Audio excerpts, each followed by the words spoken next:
Last மினிட்ல lunch box ப்ராப்ளமா? அப்போ கவலையை விடுங்க, 4 தக்காளி இருக்கா ஃப்ரிட்ஜில், அதை கொண்டு வாங்க. தக்காளி சாதம் சூப்பராக பண்ணலாம். அதே தக்காளியை வச்சு கொஞ்சம் தோசைக்கும் சாப்பிட்லாம் காலையில். தக்காளி சாதம் கலவைக்கு பார்த்தீங்கன்னா ஒரு 7 தக்காளி எடுத்து நல்லா மிக்சியில் பல்ஸில் நல்லா அரைச்சி விட்டுக்கோங்க. நல்லெண்ணெய் எடுத்துக்கோங்க. அதில் 1 ஸ்பூன் கடுகு, 4 ஸ்பூன் கடலப்பருப்பு எடுத்துக்கோங்க. ஒரு 10 பல் பூண்டு நல்லா கையில் இடித்து ஆட் பண்ணிக்கோங்க. நல்லா வாசனை வரும். ஒரு 10 கருவேப்பிலை நல்லா ஆட் பண்ணி சிம்மில் வச்சுக்கோங்க. கொஞ்சம் ஒரு ஸ்லைஸ் பண்ண உடனே நல்லா பொடிசாக கட் பண்ணி ஆட் பண்ணிக்கோங்க.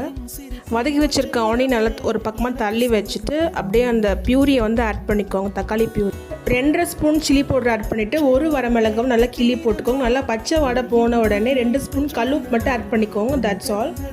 லாஸ்ட்டாக பார்த்தீங்கன்னா நல்லா எண்ணெய் பிரிஞ்சு வந்த உடனே மல்லித்தூளே கொஞ்சம் தூவி விட்டுக்கோங்க. That's all. நல்லா தக்காளி கலவை ரெடி பண்ண உடனே கொஞ்சமாக தனியாக எடுத்து வச்சுக்கோங்க. அதுக்கப்புறம் ரைஸ் நல்லா ஆட் பண்ணி நல்லா கலந்து விட்டுக்கோங்க. ஃபர்ஸ்ட் நான் டிஃபனுக்கு வச்சுக்கிறேன். So for more interesting and cooking videos please visit and follow my page and channel. Thank you.